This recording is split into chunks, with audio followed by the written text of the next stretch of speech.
So I want to start this off talking about Butter.ATL, and I've heard you say this before, and this is also something I believe that all companies, organizations should see themselves as media companies. They should be producing content that engages their audience, their storytelling, and etc. And the spin you guys took on it with Butter was doing this for a city. So talk about the thinking behind that and what it did for Atlanta, and hopefully what you did for Atlanta, and how doing that new perspective was really beneficial and a unique perspective for you guys. Yeah, absolutely. Yeah, it started with this idea that some of the most successful companies and brands tend to operate as media companies. The example that I always kind of reference is Red Bull. You see Red Bull doing all kind of crazy stuff. You see guys, jumping from outer space. You see them doing race cars. And you've never really seen like a Red Bull commercial though. You've never really seen a commercial with somebody holding a Red Bull saying like, "Go buy this or drink it," right? So they've associated their brand with this idea that just content and media and being associated with it, will give people what they need to know that this thing exists. And so for us, we kind of had that same belief, right? That the most successful brands operated that way, and so we kind of started looking around. And at first, there was this idea that maybe we do it for like the culture at large. So it's just what's trending, what's in pop culture right now, and I mean we did that for a little while, but honestly, it just didn't feel right, it didn't feel super authentic. As my guy Bame Joyner, one of the founders of Atlanta Influences Everything, says, Atlanta influences everything. And so based on that idea, and really based on this idea that Atlanta's a really special place. I always say I think our number one export in Atlanta is culture. Why not kind of turn that lens inward and really find ways to kind of highlight and tell stories and just showcase the city that honestly has been overlooked in so many different ways. It's always funny to me, right? Like when you go back and you look, you'll notice that these brands would come in from, the New York, LA, and Chicago, and they would want to kind of give us permission to talk about Atlanta. They'd come down here and say, hey, we heard y'all like lemon pepper wings down there. Could you tell us about lemon pepper wings? Man, y'all don't eat lemon pepper wings in New York. You know what I mean? Y'all eat buffalo wings, whatever those are. And so again, it was like, why do we need to wait for somebody from another city or state to come down here and ask us about that, and then take that story back home and say, so I went down to Atlanta and this is what I learned. If we're really leading in all elements of culture and media and all these different things, why not be able to tell those stories ourselves? And then even thinking about it even more, when is the last time you've seen a brand or a media company really focus in specifically on a city like this? And so, for me, it was kind of just an opportunity that was kind of hidden in plain sight. And we very quickly, I think we maybe did the national thing for like a week or two, but we very quickly said, you know what? Let's just focus this thing on what we think is the coolest, most interesting, most culturally relevant city in the world, really, which we think is Atlanta. And it just, again, it really resonated with people, connected with people really quickly. People down here, we have a tendency to kind of protect the culture in a lot of senses because we know how special it is. And I think that when we both put that lens on it, but then also people realize that the person that was doing it was from here, that understood those kind of nuances about the city. There was just a whole different level of appreciation for it. I always loved Atlanta on FX by Donald Glover because it was kind of the same way. If you're from Atlanta, even if you're not from Atlanta, you can appreciate that as a good show. But if you're from Atlanta, there's this additional level of appreciation you have for it because they shoot that show in places that you've been to. Yeah. They shoot that show and you'll see things, they'll allude to things that just you recognize instantly. And so that was kind of how we approached Butter was, if we tell this story, but we also just really authentic and true to the culture, people will hear it. People will hear the drawl in my voice when I speak. People will see the references that we make to things that are authentic. And I think a combination of all those things just really kind of helped put Butter in a really special place for us. I want to go back to something you talked about in the beginning. You talked about the Red Bull story and how they don't really do commercials about Red Bull saying, hey, buy this. And there's such a key there that a lot of small brands that, are trying to get traction, trying to find their fit in the marketplace, that's an investment to do what Red Bull is doing because it's not necessarily a direct pitch to buy the thing. It's explicitly an indirect one. And so, how do you admonish or encourage people who have a hoodie line or a hair, shea butter, and they're trying to make sales because they need that to keep going at all, and don't have the marketing budget like a Red Bull would have, to actually find different ways to tell their story or to show what people who buy that thing do? Yeah, I mean, the beautiful thing about where we're at right now, just in content and media, is I think the bar has been significantly lowered, which is making it a lot easier for folks to get involved, right? Like, everybody's got a cell phone, and all cell phones pretty much shoot in HD quality. So there's your camera. You can get I saw a wireless microphone on sale on TikTok for $10, right? Like, you can get a wireless mic for your cell phone. So now you got audio, you got good video. Which the only thing you need beyond that is just a good idea. And and even when you kind of think about it, there are trends that go on. So I think it's kind of easy to jump in. What I noticed, and I've really noticed this over the last, Butter's been around now for 5+ years, and we make content every single day. So the thing I've noticed making content every day for the last 5 years is that at the end of the day, it's all about just continuing to kind of throw. The thing I would tell my team is, if you ever watch a person that knows how to juggle, everybody always watches, the hand that they kind of like. They always kind of just watch the person. They watch the hand that they catch with. The trick with juggling, though, is to watch the hand that they throw with. Because if you keep throwing, the ball is going to land in the right place every single time. And so what I use that to say is, with most people, most entrepreneurs, no matter how big or small your budget is, my thing to you is just start throwing. You never know what the thing is going to be. I can tell you right now, there are, one of our most successful pieces of content on Butter was a photograph of some chicken wings that I took inside a cafeteria. Yeah. That photograph ended up on Good Morning America. It ended up on Complex. It ended up on, all these different channels. And it was literally a picture of some chicken wings that we took with no photo editing. I think maybe we cropped the photo and that's it. So you never know what the thing is going to be. And like, that created so much, acclaim and visibility for us. Another thing we did was a post about, different types of sneakers, which, again, it was a super simple post, but that led to a conversation with Killer Mike, which, a year and a half later, he became a partner with Butter. And so, again, but all that comes from just, like I said, throwing. Like, we put stuff out. Everything doesn't go viral, and that's totally fine with me. A lot of times I put stuff out just to see what'll happen, because I'm kind of past this place and, it didn't work, take it down. So the biggest advice I would give to people that feel like they don't have a budget is, you don't really need that much of a budget. You just need, some ideas, and at the same time, again, you just need to just kind of start getting your stuff out there and throwing. And again, I'm a big believer in frameworks. So whether you're kind of doing the Gary V jab, jab, jab hook, or what I like to say is, candy, vitamin, and painkillers, right? Like, I think there's certain kinds of content that's candy. In other words, everybody loves candy, but too much candy will rot your teeth. I think that there is content that is vitamins, and that's where I kind of put a lot of the Gary V content at. Like, no shade to him, but he can yell at you about hustling all day long until you actually go out and do something. It's just a pep talk, right? But you're getting that motivation, but you still have to actually do the work. It's no different than taking vitamins every day and not going to the gym, right? Like, you still have to do the work. And then there's painkiller content. There's content that like solves a problem. It has very high utility, right? Like, and I tell that by the number of saves that we get on a post particularly, right? So I think, again, when you start thinking about content from the standpoint of, again, whether jab, jab, jab, hook, or candy, vitamins, painkillers, you'll see that, really the only thing that's kind of stopping you from is really, what you think people want to see. And I can guarantee you that the only way to find that is by putting out enough stuff to really start to get good insights. That's so key there, and I want to dig into that a little bit because, and I have a couple of small businesses also, and to your point of like when things work and when they don't, I gotta tell you this quick story. So last Thanksgiving, this would have been 2022, the coffee house was like a year old, and there were still so many people in the community who didn't know that we existed. And so Thanksgiving, the Black Friday morning, we were open. And I'm like, I got to tell the community we're open. So I just went through my photo album real quick on my phone, found the first photo I could find, put it up, say, hey, we're open today, just so you know.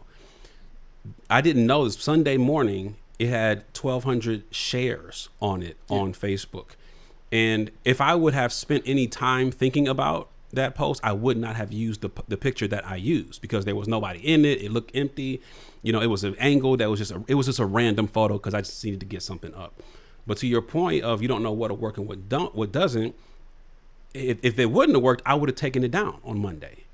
Yeah. But how do you get over? Or I guess a better question is, what are you looking at in a post, metrics wise or otherwise? If you're saying just put up shots, what are you looking for it to do? Yeah, I mean, I think that's something that people have to think about, right? Again, I'm a big believer in kind of starting with the end in mind for things. There are certain types of posts that we make that are specifically created to drive comments. I literally do not care if they don't get a ton of likes. I am more interested in the comments, and we engineer our content like that. You know, we did a post the other week about, you know, I'm so old Atlanta, I remember X, Y, and Z, and asked people to kind of fill that out. Well, the thing is, that thing got like 1,000 comments on it. And the beautiful thing about those comments is, again, if you start to think about just like marketing, is now you go in those comments, you start to kind of go through them and read, you get ideas for new content. Yeah. You see, you know, when somebody mentions something and gets a bunch of likes now, or there's a whole bunch of replies to it, that should be a signal that goes off to you and says, oh, wow, there's an engagement around this. Maybe I could build more content around that, right? You know, again, when you think about stuff, you know, I would always say, like, if you know, it depends on what you want to do. If you want to create content that drives shares, you want to share like a really interesting fact or something like that. You know what I mean? Like something, again, like people share content because it represents them or it helps them kind of tell a story. There's this whole idea of like, you know, I always give the example of, you know, there are certain pieces of content that people send because it helps them prove a point. You know, like somebody sends a post, it's like, see, this is exactly what I was talking about, right? So that's kind of this is so me kind of content, right? So I think you know, or again, if you want to drive you know, follows or likes, again, you want to create a content that has a like I said, either a tip in it or it's just something like really fun and engaging, right? So again, I think what you have to do is just start to kind of think about what you want, and also again understand that it's not any one post. It's kind of, again, the totality of all the things you do that really kind of help you figure out what the real insight is. Again, I would tell people, if you really want to figure it out, you know, get 30 shots up, get 30 posts up, and then just start to go back and look and figure out, again, what are the things that absolutely worked, what doesn't work. I can tell you a little trick, especially on social media, is when something's going to work, it works immediately. There are very few things that I've seen go out to where it sits dormant for like a day or two, and then all of a sudden it takes off. In my experience, the things that work almost. It's crazy how it happens. I have some theories about why that might be like that, but that's a whole different conversation. but you know, it's like so it's like when you see the things that are working, you do those things. I think too much with people, like we have this weird thing about, oh, you got to work on the stuff you're not good at. Nah, forget that. There's a lot of stuff I'm not good at. I don't want to spend all day trying to get better at that. I want to get better at the things I'm already good at. And so, again, I think it's figuring out, like I said, what works by putting up shots, and just being really honest about what are you seeing, what's the feedback, like what are people saying, reading the comments. You know, I tell people, when we first launched Butter, I actually put a post up one day and said, hey, you know, I think we had maybe 10,000 followers at that point. And I said, hey, you know, thank y'all for following Butter. Look, we have some questions for y'all. So if y'all are interested in like, you know, being a part of our user group, fill out this form and I'll call you. And I literally called like 50 people. Yeah. And it was like, hey, this is Brandon from Butter.ATL. They were like, you're really calling me? Yep. Yeah, you filled the form out. You put your phone number on there. Yeah. But I literally asked them, hey, what made you follow Butter?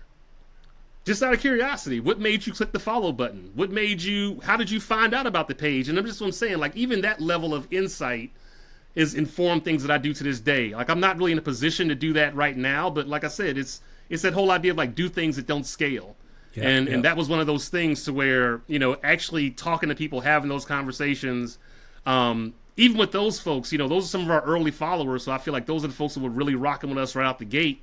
But to kind of go back and ask them, like, what do you want to see? It just gave me more perspective in what kind of things people were looking for. And then we just gave them more of that stuff over time. There was an interview I saw where you did, and there was a quote from you where you said, "We're most proud of our ability to tell the story of Atlanta's culture with high quality, intentional content." This was some time ago when you said that, and so I wonder if it's still true in this way. Is because it seems like today there's this battle between high quality production and raw, and where produced content may not be as valuable. Not that it's not good, but it may not be as valuable to the mainstream audience that consumes social media content. What do you say to that? Yeah, I mean, I don't remember when I made that comment, but I think the thing that probably changed a lot of that stuff was honestly COVID. I think the pandemic, I told people coming out the pandemic, because my background's actually in tech. I spent the first half of my career as a engineer and a solution architect, so I just kind of have a different perspective when it comes to a lot of this stuff. But coming out of the pandemic, I told people, like, look, this thing moved us ahead 4 years. I don't know if y'all realized it or not, but again, when we went in, nobody was using video conferencing. We came out, even my mom was using video conferencing. Yeah. We went in, nobody wanted to use QR codes. Now everybody uses QR codes, right? So it really moved us ahead in a very short period of time. And I think in that, what started to happen was, they're like, produced content is good, but it's very easy to over-engineer something. And I think, again, people can just sense authenticity. They can sense, when you've probably gone through, a table read and getting the script created and all that kind of stuff and getting the perfect shot. I think there are times for that. But, again, I think just in a day and age, and also just the volume of content that we kind of have out there, just honestly, the expectation of people is a little bit lower. So even what that means for us is, that means that it's not as important for us to go out and shoot stuff on red cameras. It's not as important for us to go out and, create a deck and a script about a thing. Sometimes we just kind of turn the camera on and start going. Yeah. Sometimes we just make a piece of content and we're not, overly worried about, is it pixel perfect? Because again, I know at the end of the day, we're going to be right back at it. So, I think it's not as important now, and I think that's actually a good thing, because again, now it's lowered the barrier to entry for so many other people to kind of create opportunities and content and get their stuff out there, that it should really, hopefully, not intimidate people and really want to enable them to kind of stick their toe in the water and start doing what they need to do to get themselves or their brand out there. So because you also manage creative talent today, like, what are you looking for in that talent? Because I imagine the portfolio matters, and I want you to answer this from the perspective of small businesses, medium-sized businesses who are looking to bring people on their team and see themselves as a media company. Because what they might say is, hey, my nephew knows how to do TikTok. Let's give him the keys to the thing. So how do you do this? Yeah, so it's a couple things. What really worked for me was find some, if you want to find people if you want to find good people, find the good work and then find the people that made it. So I remember when we first kind of launched Butter, we were doing this post on the Claremont Lounge here in Atlanta. It's a iconic establishment. I'll let your audience look it up one day. Yeah. But I was looking for ideas, and I said, let me jump on IG for some inspiration. And so I kind of started clicking on the Claremont Lounge hashtag, and I'm just scrolling, and then I see this post that somebody made about the Claremont Lounge, and I just said, you know what? That is what I was looking like. I want that. So what I did was I literally DM'd the person that made it and was like, yo, my name is Brandon. I got this company called Butter. I'm not crazy, but I saw you make this post about the Claremont Lounge, and I'm actually working on some content very similar. Would you be interested in working with me on this content? And they were like, yeah. Well, person ended up working on that thing. It went well. Then I ended up hiring them full time. They worked for me for 3 years. Wow. Right? And so I think, again, if you want to I think that's what you got to do. It's not just about, oh, my cousin knows TikTok and so he can do it. It's no, you should be going on TikTok. Let's use the hoodie example. If you have a hoodie company, you should be on TikTok finding out who makes dope content about hoodies. You should be looking at every hoodie hashtag, every hoodie related brand, every creator that's making jokes about, the girls stealing your hoodies or it's hoodie season. And you will find somebody in there that probably resonates with you. And then that's how you find somebody that can make you hoodie content. Again, and even with the portfolios and stuff, like your portfolio, I don't need to see your overly crafted, curated online portfolio, I can look at your Instagram or your TikTok, because if you're really making stuff, it should be on there. So I wouldn't trust anybody that's a maker that isn't making stuff and putting it on there in their free time, right? Because again, if you're doing this, a lot of these folks are like really in this for a living, and even when they're not making stuff for their job, they're making stuff for fun. They're making things that inspire them, right? And you want people like that, because if they can get inspired on their own, they can definitely get inspired when it comes to kind of working for you. The other thing I kind of tell people too is like, you can't work for me until you work for me. So, when you find that person that's doing good work, give them a project. I tell people the only way to find out how somebody works is to give them a project. And what I like to do is I actually will, depending on the kind of job, but I actually give people like test projects just to see how they're going to react to stuff. So, I was looking for a video editor, and I kind of came down to 3 candidates. And so I gave them a couple of, I said, look, I'll pay you. I said, here's the rate. I'll pay you this rate, which I think is more than fair, because it shouldn't take you more than this much time to do this work. Like, I don't want you spending a week on this, but I need, a video about this. I need a video about this. And I need you to go on my social media and give me your feedback. And even with the videos, I gave them, it wasn't the best video, but I wanted to see what they were going to make with it. I can tell if you're just going to stick stuff together on a timeline and just put some fades between it, or if you actually did something with it. And so again, I think, what you should do is, the only way to see how people work is to actually get them to work for you. And I would much rather pay somebody for a project, see what they work like, see how we interact, see how long they take to turn stuff around, see if they do the minimum, if they go above and beyond. And if you're amazing, I have no issue whatsoever in paying you and keeping you around. But again, if you don't knock it out the park in that's cool. It's no issues. You got paid, I got something, but we're probably not going to work together.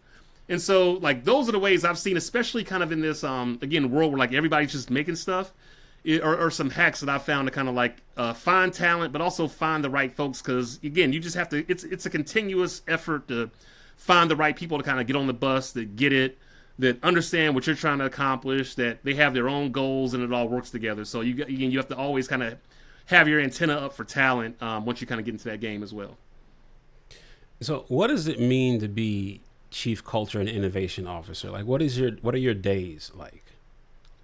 Yeah, so on the other side, so again, for the folks who don't know, I actually I'm a co-owner and partner at an agency I could call Majority. We started with Shaquille O'Neal a couple of years ago. We do, big creative work, and the whole idea behind the company was founded on the idea that the reality is, in most agencies, people of color are the minority, but so much of the content that the agencies make wants to land in culture, and the culture at a macro is, again, more black and brown than people want to admit. I mean, by 2030, the minority will become the majority in this country.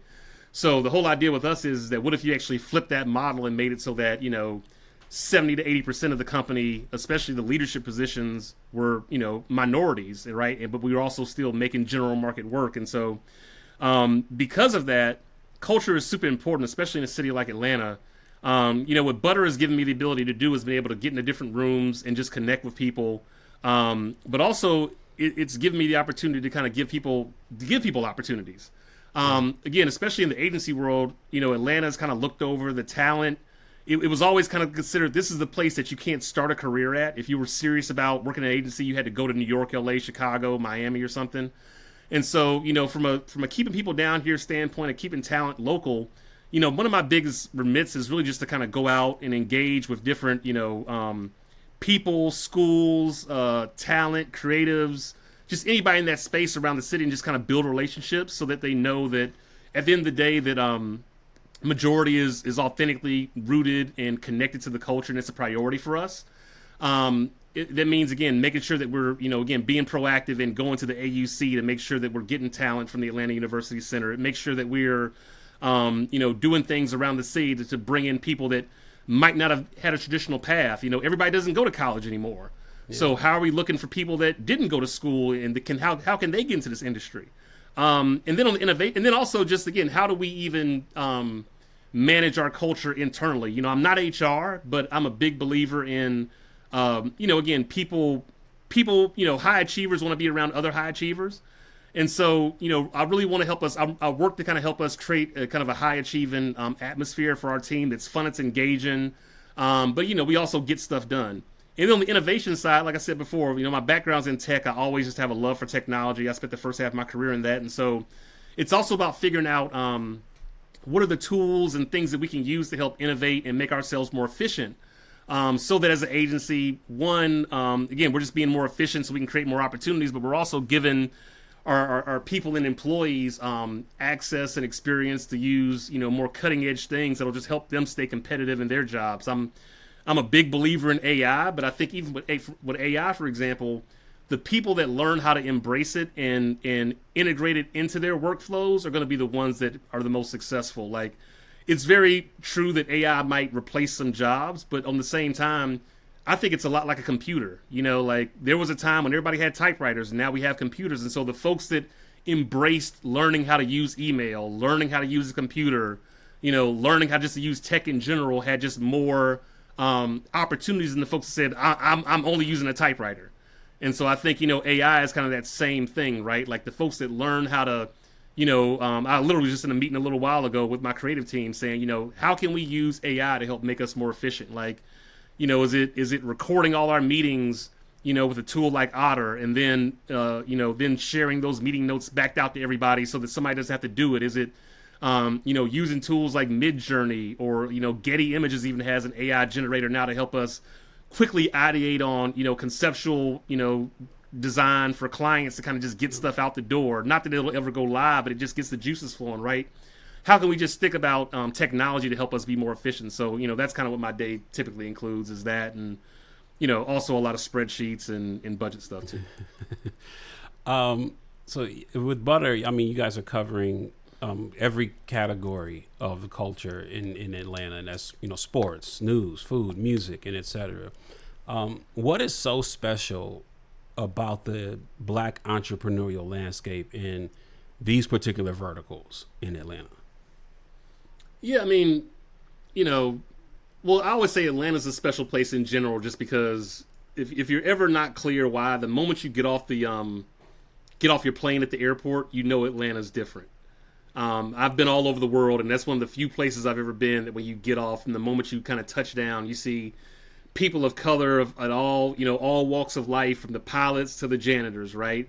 So, and I think, the different verticals around Atlanta are very much the same thing.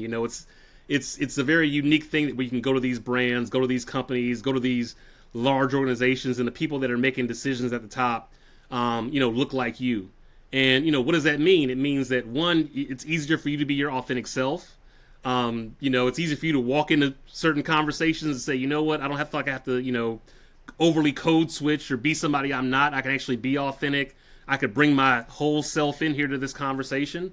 But also what's amazing about that is because you have people that, that are from the culture, or that get it at the top making those decisions, you're just able to do things that resonate more broadly because everybody's kind of understanding it, right? So again, it's like, again, it's like, people would say, yeah, we got to get an influencer on this. It's like, well, why?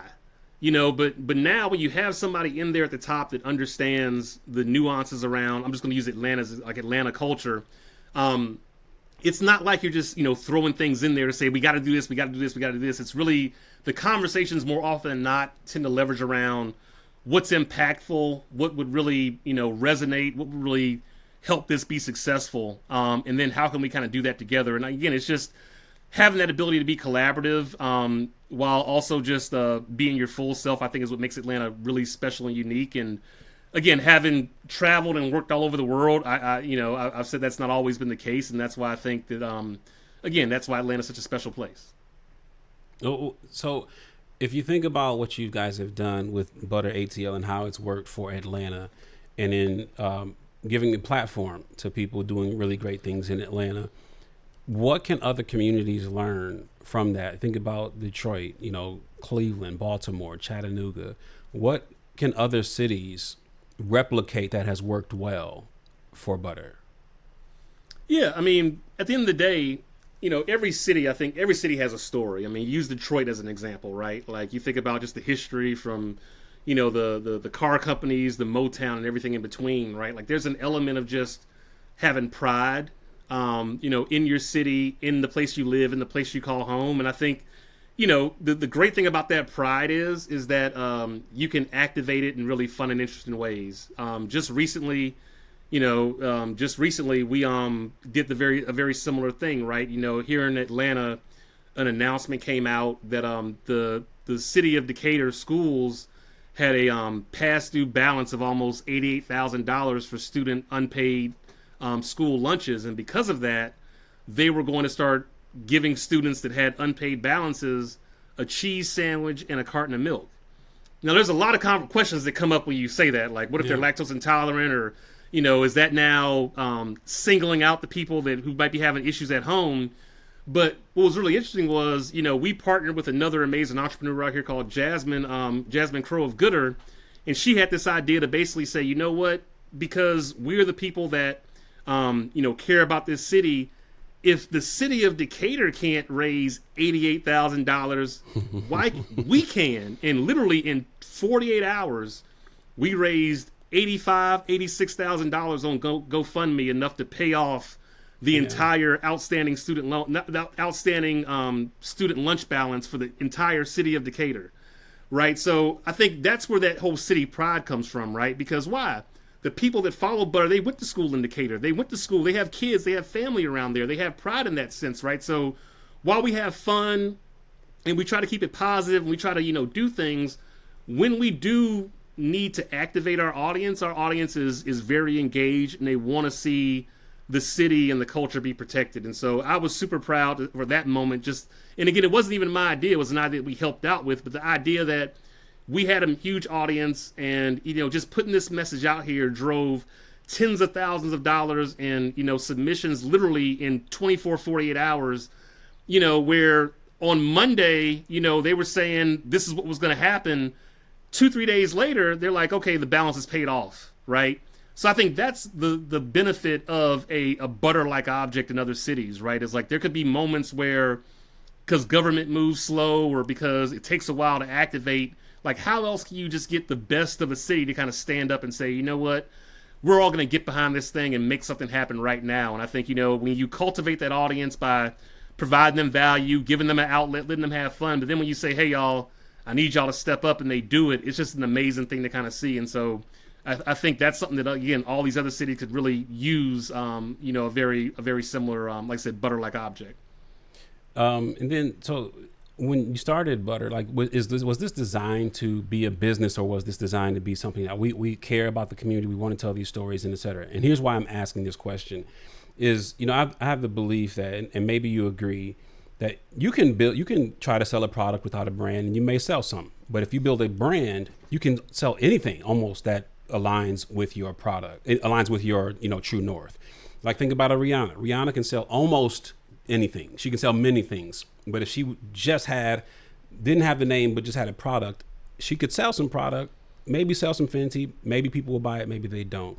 But they will follow her anywhere now because she has a brand. And so my reason for asking a question about Butter is, was this designed to be, I guess, was it more contributive to the community and a business happened? Or was it like, hey, we're going to start a business and we're going to create content? Yeah, so when we started Butter, I actually launched it, incubated it inside of an agency that I was working out here in Atlanta. In the beginning, folks thought there was like some weird angle. I had people hitting me up like, are y'all just trying to market to black people, or what are you selling? And I said, no, honestly, there's no hidden agenda. The only agenda is I'm just trying to do cool shit for the city.